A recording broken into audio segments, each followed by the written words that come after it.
My name is Felix Ng. I'm sitting down today with Don Carducci of J.P.Morgan Australia. Don is a keen observer of the gaming industry here in Australia and has some great insights into how gaming manufacturers and suppliers have fared over the last year. Uh, Don, just for our readers that are coming in possibly from overseas, could you just introduce yourself, tell us a little bit what you do over here? Absolutely. Thanks so much, Felix. And hi, everyone. Thanks so much for having me. So I've been J.P. Morgan's gaming analyst here in Australia, covering the usual suspects, if you will. So the casinos, your Crowns, Stars, Sky Cities, your gaming manufacturers, the Aristocrats, the Ainsworths, of course, looking at IGTs and Scientific Games, and then as well, the wagering and lottery operators. So your Tabcorp, previously Tats, as well, and then your PointsBets and some of the other wagering folks like BetMakers. So covering most all things consumer discretionary that involves gaming. Been doing that for the past few years, based here in Sydney. And I go to the casino every single Monday to make sure that I'm staying on top of what the latest trends are, the latest slots. And it's been really quite a fun past 5 years. And I think the next 5 years won't be anything but as exciting to see some of the developments that are being made in the industry. And of course, with coronavirus, I think a lot of things will be shifting, and I'm excited to talk about those. Yeah, so your weekly casino visits, maybe this year you've noticed some strange things happening, and obviously it's been a turbulent time for gaming operators and suppliers like this year. Just focusing on suppliers, what's your take on how suppliers have fared from a business perspective this year?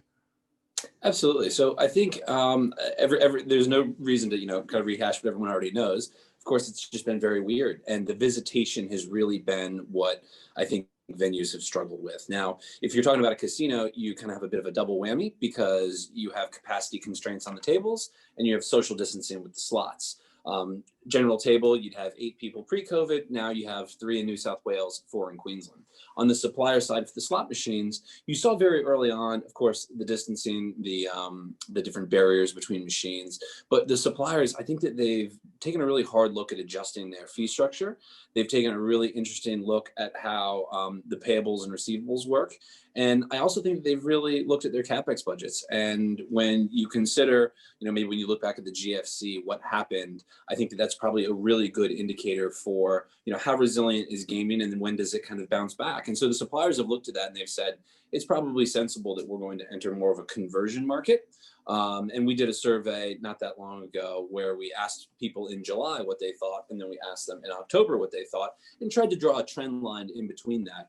And so for the suppliers, I think they're looking at the operators, and overwhelmingly, about 60 or 70% of them say that they're expecting the market to go to conversions versus replacements. And they think that about 60% of normal conversions and 40% of normal replacements relative to the year prior. So significant steps down, 30, 40% steps down in normal purchasing. So the suppliers have had to obviously plan for that, which means they're most likely going to delay new title releases. Of course, the Australian market and the US market are very different. And then you can kind of subdivide those markets between, say, a tourism market versus a local market. But what we're really interested is seeing also the suppliers diversify as well. I think that that's something that, we can absolutely touch on when you see a lot of the land-based suppliers get excited about the US opportunity with iGaming.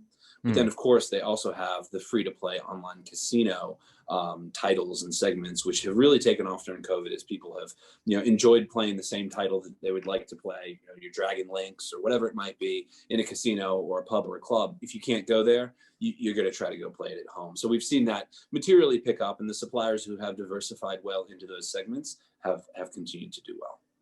Yeah, well, it's great that you touched on the online sort of digital side of things, and absolutely right. This, when you can't go into a venue, what else are you going to do? You're going to want to play those games at home on your mobile. Which of the suppliers are you seeing kind of making more waves in that field? Yeah, I think the number one performer would be Aristocrat by far and away. They've had the best land-based content. And for the free-to-play online casino, you almost have a one-to-one correlation that if you have the best land-based content, you're going to have the best free-to-play content.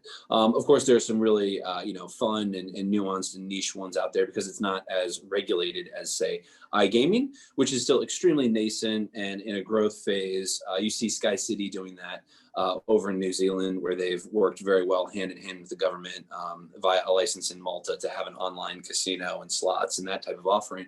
But in the free-to-play space, you've seen Aristocrat be very dominant in this. You have some of the other usual suspects. So Scientific Games has part ownership of a business called SciPlay, which is also listed, and they have some really good performance as well. So as you would see strong performance in land-based, you're seeing the same thing in digital, for the most part, directly correlated. And if say COVID's, we start seeing the country or the world getting a better handle on things, do you expect this digital side of the business to continue to grow in the way that it has in the past year? Like, it's already reached its level of interest and it just keeps kind of going on and on from year on year, or would it kind of drop back down once people start going into venues again? I think it's a great question, and I think one of the best analogies I can think of is that it's a bit of a red ocean, i.e., there's a bit of blood in the water. You are reaching kind of the top of that S curve for growth. You had some meteoric growth in the early 10s, so 2010, 11, 12, 13, where it was really, really beginning to pick up. Now, I think, maybe a baseball analogy, we're entering the 7th or 8th inning, if you will, of the game of 9 innings, if you're not American. So it's one of those things that it's very competitive.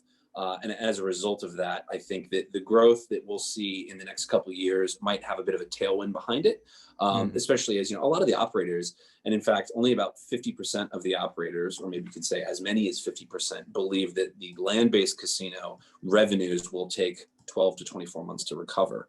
So if that's what land-based takes, you'll have that tailwind for online, where you could have some noisy numbers in the sense that with a lot of stimulus, with a lot of distancing, about 92% of casinos in the US are open. So there are still a few that aren't open, but you still have folks that aren't necessarily as keen to go outside and play.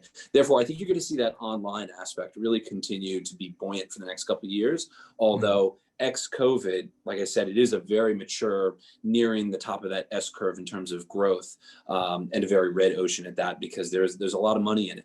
And you see that in the excitement with some of the suppliers for iGaming, because that could grow to be a $5, $6, $7 billion revenue industry. Yeah, and I keep seeing ads for a certain game made by Aristocrat kind of all over the place. So this seems to definitely be taking off in this COVID time. You mentioned about 12 or 24 months before casino revenues will start kind of getting back to where it was before. Is that kind of the same for when operators will start buying new machines again? I think that it's an interesting question, because you have to divide it based on the locale. So you're also in a bit of this interesting prisoner's dilemma, where if you have kind of gas station A and gas station B, and they're across the street, who raises pricing, who lowers pricing, and so you have a bit of a market that will react to itself, where if venues do have the ability to install some new machines, it might cause the churn to pick up.